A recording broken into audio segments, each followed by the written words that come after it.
अब हम बात करते हैं कि जब हम किसी एसेट को पहली बार रिकॉग्नाइज कर रहे हैं तो उसकी कॉस्ट में क्या क्या आइटम्स हम ऐड कर सकते हैं। तो एक लाइन में समझिए तो ये कहा जाएगा कि all the cost which are necessary to bring the asset to its present location condition for it to be ready for use. क्योंकि हमारा मकसद यूज़ करने का है कि जो भी खर्चे इस एसेट को इस कंडीशन में ले आएंगे कि वो यूज़ हो सके, वो सारे खर्चे ऐड होंगे एसेट की कॉस्ट में।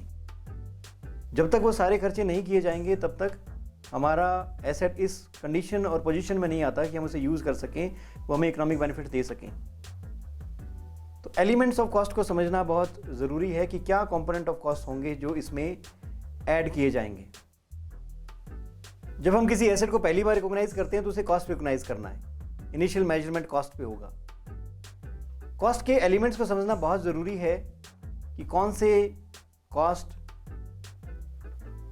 ऐड होंगे। जो भी आपने परचेज प्राइस पे किया है वो इसकी कॉस्ट में ऐड होगा। नॉन रिफंडेबल टैक्सेस ऐड होंगे। अगर कोई डिस्काउंट या रिबेट मिल चुका है तो वो माइनस हो जाएगा। अगर आप सेल्फ कंस्ट्रक्ट कर रहे हैं तो कोई भी डायरेक्टली एट्रीब्यूटेबल कॉस्ट, जो मटेरियल, लेबर, कोई भी एक्सपेंस जो उस एसेट को इस कंडीशन और लोकेशन में लाने में मदद करेगा कि हम उसे यूज़ कर पाएंगे इकोनॉमिक बेनिफिट जनरेट करने के लिए, तो सारे खर्चे इसमें ऐड होंगे। अगर इस एसेट से रिलेटेड कोई डिसमेंटलिंग, डीकमीशनिंग या रीस्टोरेशन लायबिलिटी भी हम एग्री कर रहे हैं कि हम रीस्टोर कर देंगे, हम डिसमेंटल करेंगे, वो डीकमीशनिंग लायबिलिटीज़ भी एसेट की कॉस्ट में ऐड होंगी। हालांकि इसके लिए प्रोविजन अलग से बनेगा इंडिया 37 प्रोविजंस के अकॉर्डिंग, बट कॉस्ट में ऐड होगा ये डिसमेंटलिंग का खर्चा, वो भी डिस्काउंट करके आज की कीमतों में प्रेजेंट वैल्यू पे ऐड किया जाएगा। तो डायरेक्टली एट्रीब्यूटेबल एक्सपेंस कौन से हो सकते हैं? जो भी एम्प्लॉय बेनिफिट एक्सपेंस है हमारे, जो इस एसेट को बनाने में मदद कर रहे हैं, वो सारे खर्चे इसमें ऐड होंगे। साइट प्रिपरेशन का खर्चा, इनिशियल डिलीवरी और हैंडलिंग कॉस्ट है, इंस्टॉलेशन का खर्चा है जिसके बिना ये एसेट यूज़ नहीं हो सकता, कोई प्रोफेशनल फीस पे किया, आर्किटेक्ट को पैसा दिया है जो हमें डिज़ाइन बताएगा, उसी के बेसिस पे हम ये कंस्ट्रक्ट कर पाए या बना पाए, वो खर्चा भी इसमें ऐड होगा। इनिशियल टेस्टिंग की कॉस्ट भी इसमें ऐड हो जाएगी।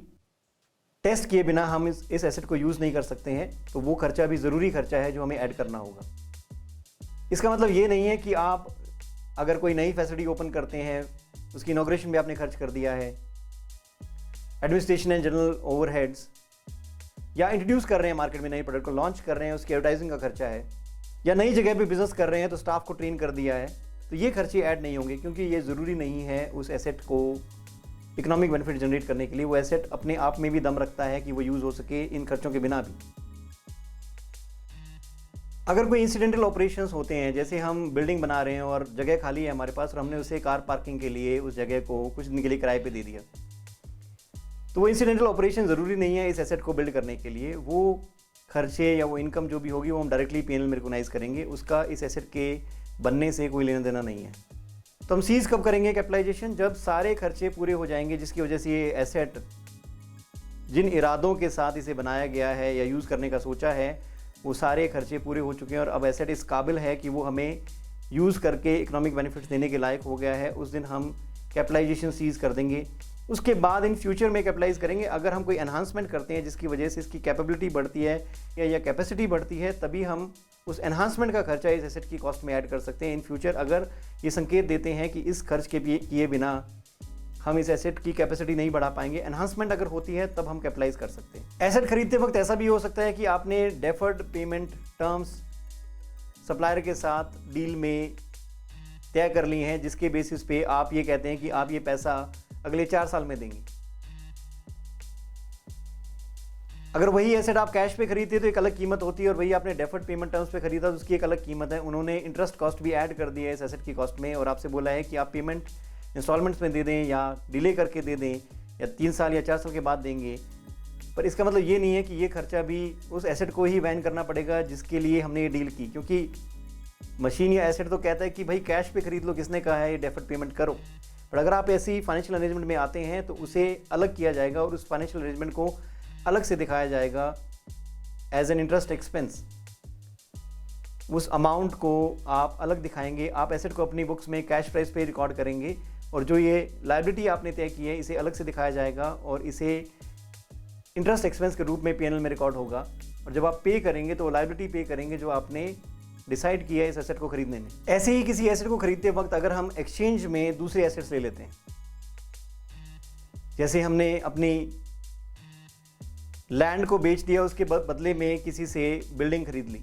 लैंड हमारा खाली था, लैंड के बदले में किसी पार्टी से हमने बिल्डिंग खरीद लिया, हमने कोई कैश एक्सचेंज नहीं किया।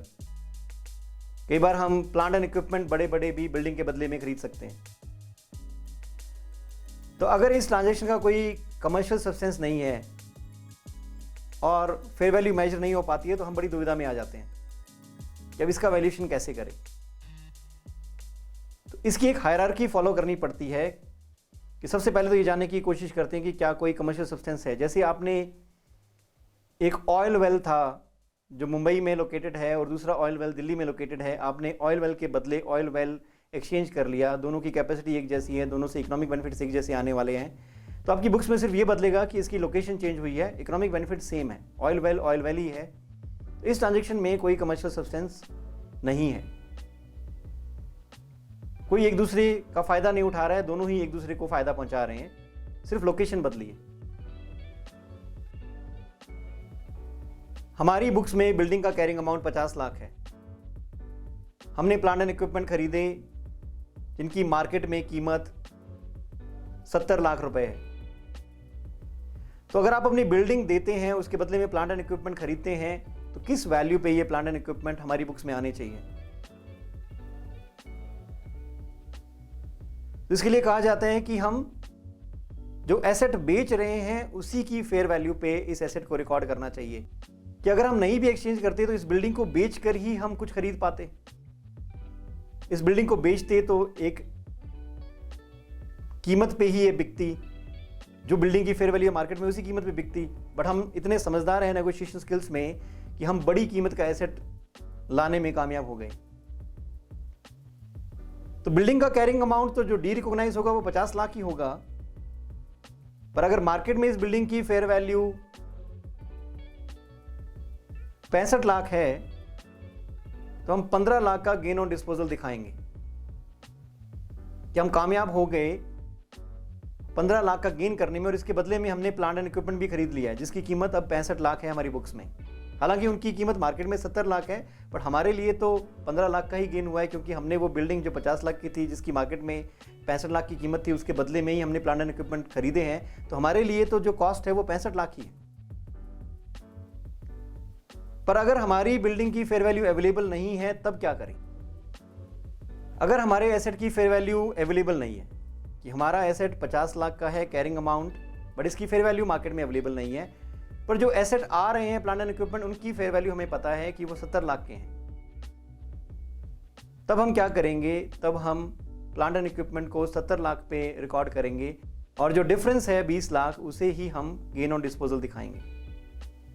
तो हायरार्की में फॉलो करेंगे, पहले क्या हमारे एसेट की कीमत अवेलेबल है जो हम गिव अप कर रहे हैं, अगर वो नहीं अवेलेबल है तो जो एसेट आ रहा है उसकी कीमत क्या है मार्केट में।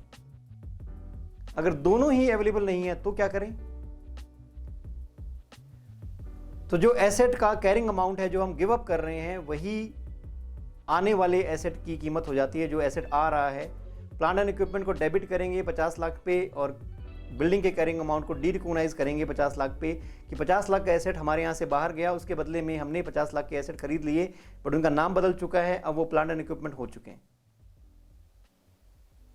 तो एक्सचेंज ट्रांजैक्शंस में ध्यान रखना है हायरार्की का, कि क्या फेयर वैल्यू अवेलेबल है, नहीं अवेलेबल है, तो क्या आने वाले एसेट की फेयर वैल्यू अवेलेबल है, वो नहीं अवेलेबल है, तो carrying amount of asset given up he fair value of asset coming in हो जाता है, कि जो एसेट आ रहा है उसकी कीमत वही हो जाएगी जो हमारे एसेट की कैरिंग अमाउंट है जो गिव अप कर रहे हैं। इस केस में कोई प्रॉफिट या लॉस रिकॉग्नाइज नहीं कर पाएंगे, बट पहले वाले दो केसेस में हम प्रॉफिट या लॉस रिकॉग्नाइज कर सकते हैं। इस तरीके से एक्सचेंज ट्रांजैक्शंस को डील किया जाएगा।